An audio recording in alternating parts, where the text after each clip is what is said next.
할렐루야.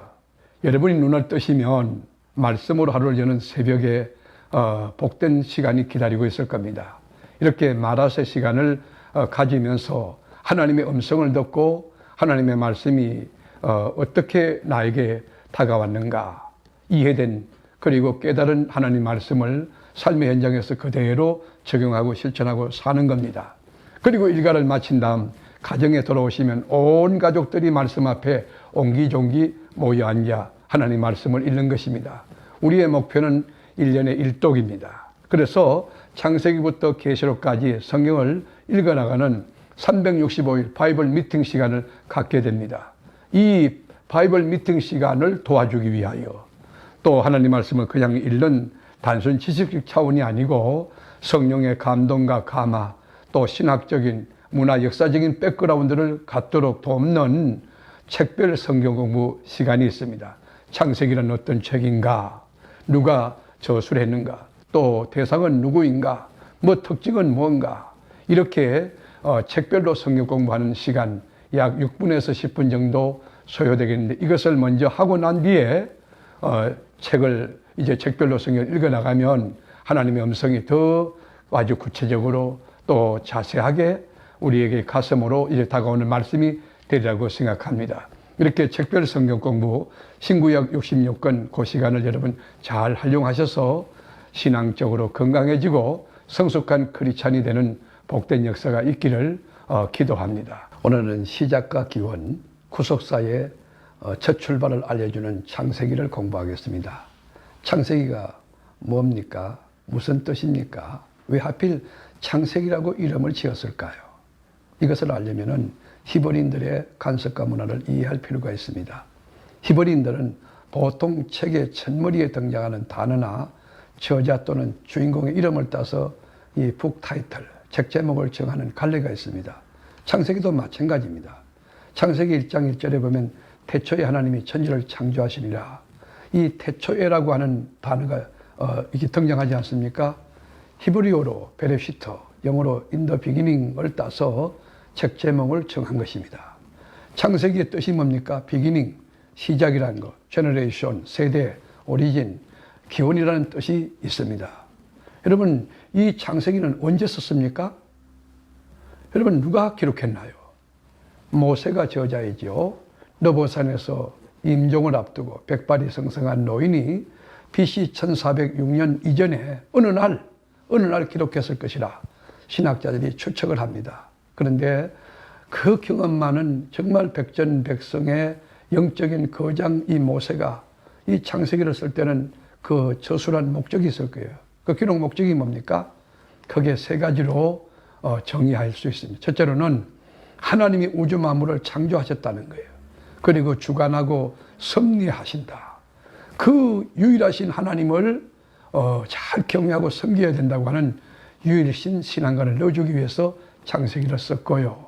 둘째로는 우주의 시작과 이스라엘 12족장이 애굽에 내려가고 또 신정국가를 형성하는 하게 되는 그 준비 과정까지의 하나님의 계시가 있었고 하나님의 인도가 있었고 하나님의 보호하심, 간섭함이 있었다는 것을 알려주기 위해서 쓴 것입니다.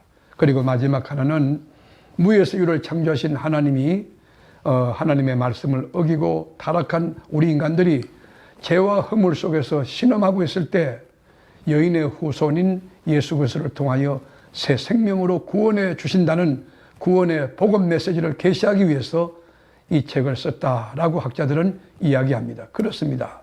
저는 이 말에 전적으로 동의합니다. 창세기는 아주 간단합니다. 창세기는요, 특징이 있습니다. 아주 가장 중요한 책입니다. 크게 세 가지 특징으로 정의할 수 있는데, 첫째로는 천하 만물의 기원을 알려주는 책입니다. 2장 4절에 보면 25절까지 인류의 시작이 소개되고 3장 1절에서 7절까지는 죄의 시작, 또 3장 8절에서 24절까지는 구원 계시의 시작, 4장 1절에서 15절까지는 가정의 시작, 4장 16절에서 9장 29절까지는 인간 문화의 시작, 10장 1절에서 32절까지는 국가의 시작, 11장 1절에서 9절까지는 언어의 시작, 11장 10절에서 50장 26절까지는 히브리 민족의 시작. 그러니까 피조세계 보이는 것과 보이지 않는 유무현관, 하늘과 땅, 해와 달과 별, 빛과 어두움, 식물, 물고기, 동물, 재, 예술, 문화 등등의 시작을 알려주는 책이 창세기입니다. 또 하나 특징은 이 관계, 릴레이션십을 강조하는 책이 창세기입니다. 에덴 동산에서 하나님의 명령을 거역하고 불순종한 선악과 따먹었을 때 하나님과의 관계가 깨어졌지 않습니까? 여러분, 관계가 얼마나 소중하냐. 우리 인간은 관계의 동물이에요.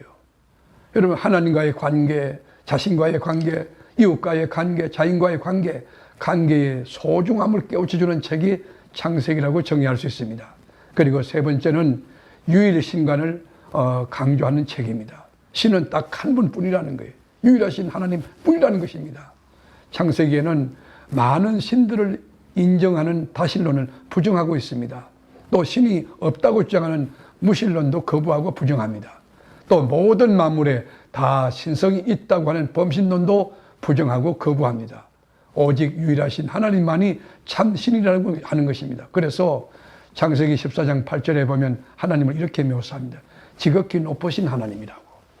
17장 1절에 보면 전능하신 하나님으로, 21장 33절에 보면 영생하시는 하나님, 16장 13절에 보면 감찰하시는 하나님, 33장 20절에 보면 이스라엘의 하나님, 28장 18절에 보면 아브라함의 하나님, 35장 7절에 보면 베델의 하나님으로 소개하고 있습니다.